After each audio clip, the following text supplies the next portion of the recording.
And I want to ask you about that because we saw the Democrats kick an own goal when they sent Barack Obama out there to berate black men for not supporting Kamala. And now Michelle Obama is out there lecturing men. Let's play this clip from a rally in Michigan. This is how we should view men, apparently. If we don't get this election right, your wife, your daughter, your mother, we as women will become collateral damage to your rage.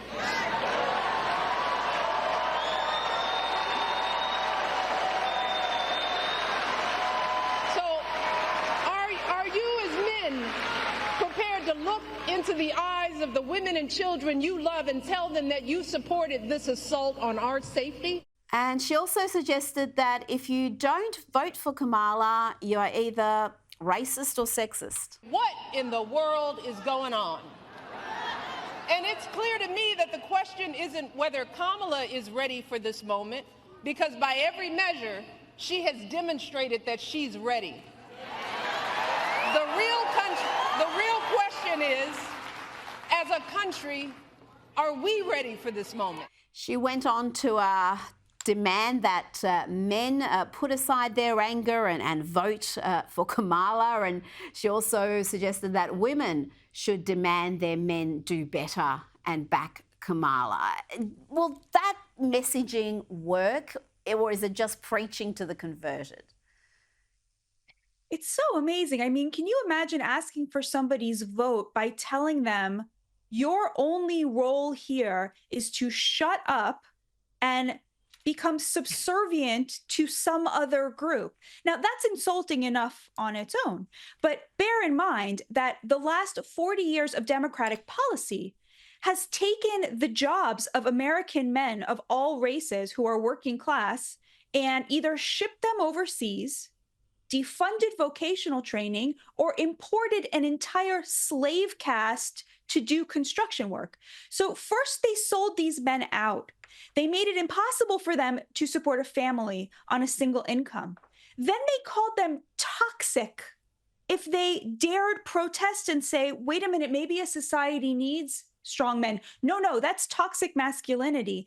And now to put the cherry on the cake, they're telling them, shut up, support women, or we will call you sexist and racist. And the worst part of this is that this election is pitting the real urgent concerns of working class men over fake, made up concerns of college educated and rich women. Why is Michelle Obama, one of the last people on planet Earth who will ever need an abortion, out there saying her life is in danger and all of these women's lives are in danger? They're not in danger. Donald Trump promised to veto a national abortion ban.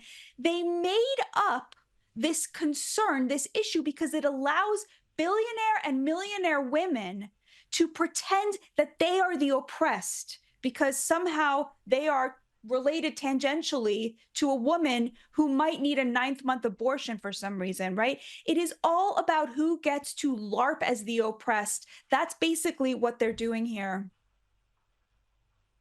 Well, you wrote in your book, Second Class, about the political realignment that we are seeing, where the privileged, affluent, often women, are leaning left, and the working class, those who are aspirational classes, you may call them, are leaning increasingly right. You argue America has broken its contract with its labouring class. Explain what you mean by that.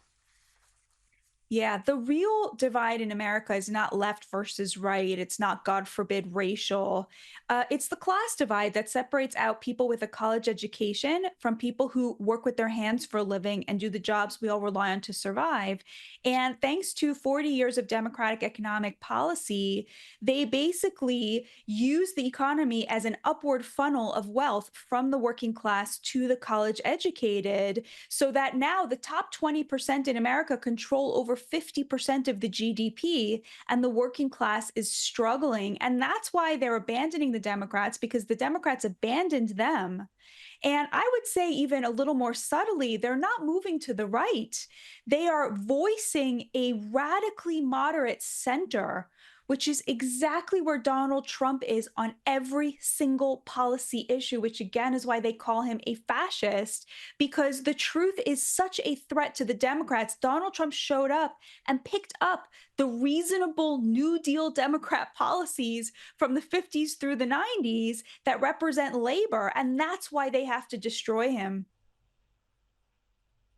Now, there's been a mass tantrum after leftist papers, the LA Times and the Washington Post, refused to formally endorse Kamala Harris. This is unusual for both papers. Why do you think they've taken that position? Because if you actually look at their output, they just churn out anti-Trump pieces day and night, non-stop. So why aren't they formally endorsing Harris? What's the thinking there? Do you know what's so amazing, Rita, is these are the very organs that organized the coup against Joe Biden. So they spent all of this capital because they thought Biden was going to lose to get Kamala Harris elected or put at the top of the ticket without having won a single vote. And now that she's been at the top of that ticket for 3 months, they realize, oh, actually, we all knew Kamala all along. Like, it's the same person who failed to get a single vote in 2019. And they just don't want the egg on their face at this point. It's so amazing to see how when you mess with democracy, it takes its revenge. I think that's what we're really seeing here. That's an excellent message. Thank you so much for your time tonight, Batia Ungar Sargon. Always a pleasure.